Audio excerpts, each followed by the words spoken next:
Ini mungkin akan jadi pelajaran yang paling berharga yang kalian akan dapatkan di dunia cryptocurrency. Ini kalian nggak akan ketemu materi dimanapun karena ini adalah hasil dari gue pengalaman selama beberapa tahun di dunia cryptocurrency yang gue pengen ajarin ke kalian yang mungkin gue nggak akan sharing di luar dari akademi ini. Kita tahu ya kan, negara-negara seperti Saudi yang menciptakan negara kayak Dubai gitu kan. Itu kenapa mereka bisa bikin negara seperti itu? Karena adanya minyak. Mereka punya resource yang besar. Jadi dari gurun pasir bisa jadi Dubai. Tapi kita misalnya lihat contohnya seperti orang-orang kaya zaman dulu di Amerika. Itu dibikin di railroad. Orang-orang yang super kaya itu karena awalnya diciptakan kereta, ada railroad dan lain-lain. Jadi industrialis. Nah sekarang di era modern ini, menurut gua komoditas yang sangat langka itu bukanlah minyak lagi, tapi apa? Yaitu attention orang, attention ekonomi. Itu kenapa kita bisa lihat Kim Kardashian itu bisa jadi super kaya, Kylie Jenner bisa jadi billionaire paling muda di dunia waktu itu. Kita juga bisa lihat orang-orang seperti Conor McGregor bikin whisky bisa laku. Kenapa? Karena semua itu adalah attention ekonomi.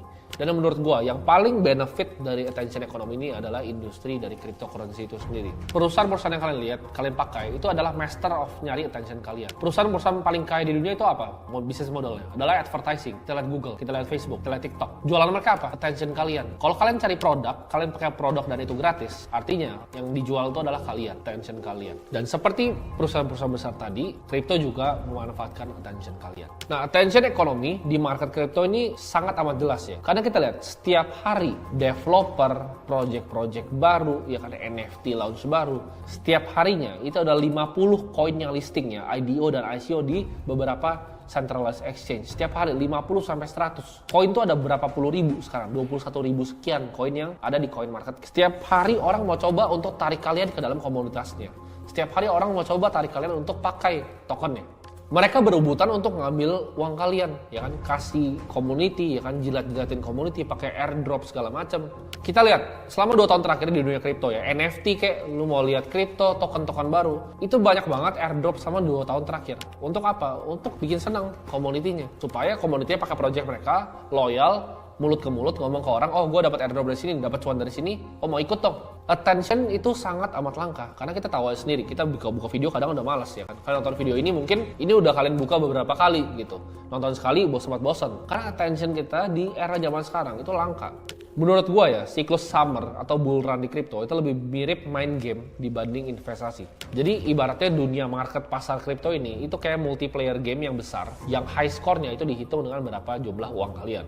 Tapi yang mainin itu satu dunia. Pandangan gue ya, kenapa attention ekonomi itu begitu kuat di kripto? Karena gini, misalnya retail di Twitter ya, retail Indonesia, itu banyak yang nggak punya kapasitas dan kapabilitas untuk analisa project secara fundamental dan juga teknikal. Jadi mereka lari ke suatu hal lain, yaitu ngikut orang. Oh ini ada orang influencer bilang ini, gue akan ikut dia. Kenapa? Karena gue nggak punya kapabilitas di diri gue sendiri untuk analisa projectnya. Apakah ini projectnya legit atau enggak, projectnya bagus atau enggak. That's why, kalau saham, kenapa adopsi kripto lebih cepat dari saham? Karena attention ekonomi. Saham itu ribet, lo harus analisa, oh net interest marginnya berapa, segala macam. Kripto, oh orang bilang Doge bagus, Elon Musk bilang Doge bagus, gue beli. Itu perbedaannya. Satu bisa leverage attention ekonomi, saham juga pakai. Cuman saham itu ada fundamental di belakangnya. Kripto itu banyak token-token yang bahkan nggak ada fundamental tapi bisa dipump. Nanti gue akan jelasin di belakang. Ini rumus emas yang kalian harus tahu di dunia kripto, yaitu supply atau sellers. Itu sama dengan buyer atau demand. Jadi ini rebutan antara attention aja. Jadi antara supply dan seller dan juga demand dan buyer. Ini semua tergantung tapi dalam namanya attention scarcity. Jadi tinggal rebutan aja dari mana ke mana. Karena gini ya, kita lihat kalau misalnya kita mau bikin suatu project yang benar-benar bagus, kita bikin project crypto yang utility-nya jelas, developer itu time frame-nya itu tahunan. Nggak mungkin lo bisa develop something project dalam seminggu. Tapi time frame trader dan investor itu biasa mingguan bahkan harian. Bahkan ada yang zaman, ya kan? Jadi itu ada dislokasi antara value yang bisa benar-benar di-provide sama developer sama real cash yang terjadi di pasar. Dibilang projectnya setahun lagi dibikinnya, timeline-nya masih 1-2 tahun, tapi tokennya udah ke-pump dulu 1-2 bulan. Jadi itu yang bisa terjadi di kripto. Kenapa? Karena attention ekonomi. Di saat bull run, token yang menang itu bukan project yang terbaik. Project bagus itu bisa tiduran. Yang naik itu apa? Project bagus tapi yang populer. Jadi jangan hilang kata-kata populer ini. Karena kalau cuma project bagus saja itu bisa ditinggalin. Ini gue bakal kategorin. Project bagus tapi nggak populer itu akan tercipta namanya niche market. Project baik yang populer itu pasti jadi winner namanya. Ya niche market sama winner. Project jelek tapi populer itu adalah jebakan retail. Apakah bisa naik nggak? Kalian mending mana? Project bagus tapi nggak populer atau project jelek tapi populer? Project jelek tapi populer itu bisa naik loh. nggak ada utility-nya, nggak ada fungsinya, tapi di pom-pom itu bisa naik. Ya kalau misalnya project udah jelek, nggak populer, itu udah pasti gembel, nggak kemana-mana. Nah tapi ini bisa bergerak nih siklusnya. Winner ini menurut gua aset terbaik untuk para long term investor. Kenapa? Karena ini gampang diidentifikasi, jadi winner ini gampang dilihat. Seiring project itu bertumbuh secara popularitas dan awareness-nya, maka makin banyak orang yang akan beli project-nya. Jadi kita bisa lihat ini siklusnya, ya orang bisa bergerak nih dari mana. Pertama misalnya dari gembel ya. Dari gembel itu misalnya developernya pivot nih. Oh, gua mau kerjain utility-nya jadi beneran bagus. Kan tadinya project gembel ya kan, project nggak populer yang jelek. Jadinya gembel namanya. Nah dari gembel ini bergerak ke niche. Kenapa? Karena oke, developernya mulai pivot. Nah di sini tuh bisa jadi nggak laku. Begitu dia niche, udah niche projectnya makin bagus, pelan-pelan juga bisa jadi winner karena jadi populer. Nah tapi pemain kripto yang jago itu bisa cari project yang lebih murah potensi valuasinya dan tumpukin uangnya ke winner sambil cari opportunity lain. Jadi game-nya itu. Contohnya gini, kalau winner kita semua tahu winner siapa? Bitcoin, Ethereum. Udah jelas winner ya kan. Kayak misalnya kalau kita cari yang niche itu apa? Misalnya sekarang niche itu AV. Ini projectnya populer juga sebenarnya, tapi belum segede misalnya Ethereum dan Bitcoin. Kita lihat juga yang niche itu banyak sebenarnya project-project yang lain yang kecil-kecil. Gimana caranya niche ini bisa naik ke sampai populer seperti Ethereum, Solana, Bitcoin dan BNB. Udah jadi segede itu top 10 lah, top 10 market cap. Itu adalah koin-koin yang winnernya.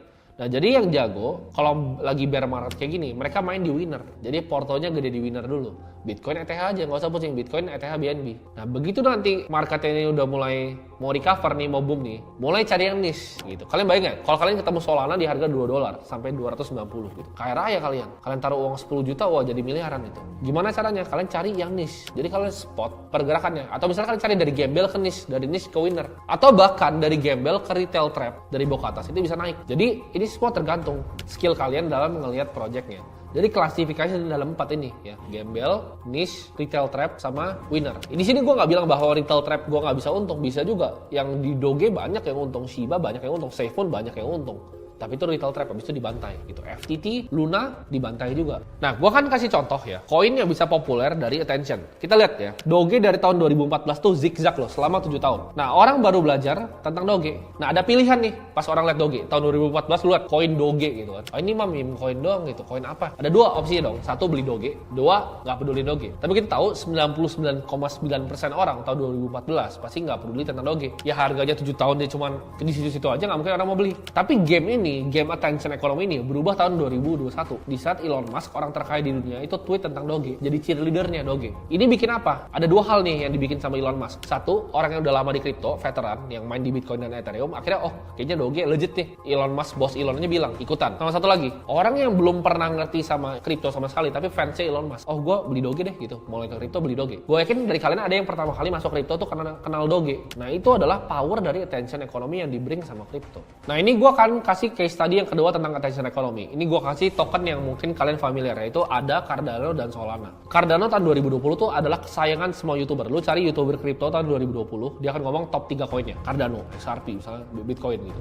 Cardano selalu disebut. Tapi kalau kita lihat value-nya antara Solana dan Cardano, kalau lu bikin pairing-nya Solana Cardano, itu turunnya dalam banget, 94%. Kenapa bisa disparity tinggi banget? Padahal kan Cardano dibilangnya Ethereum killer, ya kan? Wah, lebih cepat, lebih efisien, bekas orang yang bikin Ethereum. Tapi kenapa? Pertanyaannya, Solana lebih tinggi. Padahal Solananya kadang mati gitu sistemnya. Karena attention economy yang dibawa sama Sam Bankman waktu itu. Jadi dia lebih ngerti cara mainin attention economy di Solana dibanding timnya Cardano. Cardano lebih nggak populer dibanding Solana. 93% drop down dari relative value kita lihat dari pairing Cardano dan Solana. Nah, attention itu salah satu resource yang langka. Nah, gimana caranya up to date di crypto? Caranya kalian masuk dive deep. Ini cara gue cari altcoin ya. Kalian cari ya Bitcoin yang forumnya bitcoin.org. Itu kalian ke bawah tuh ada altcoin discussion, itu kalian klik. Itu banyak banget diskusi tentang altcoin yang bakal naik. Kita juga bisa masuk ke Reddit ya cryptocurrency. Kita masuk ke Twitter. Kalian buka Twitter, kalian cek Twitter gue pribadi, cek following gue, kalian follow-followin aja. Itu banyak banget info-info yang menarik dan cepat beritanya di sana. Kenapa harus up to date dan cepat? Karena crypto itu adalah attention economy. Saran gue apa untuk sekarang? Kita hold winners dan kita avoid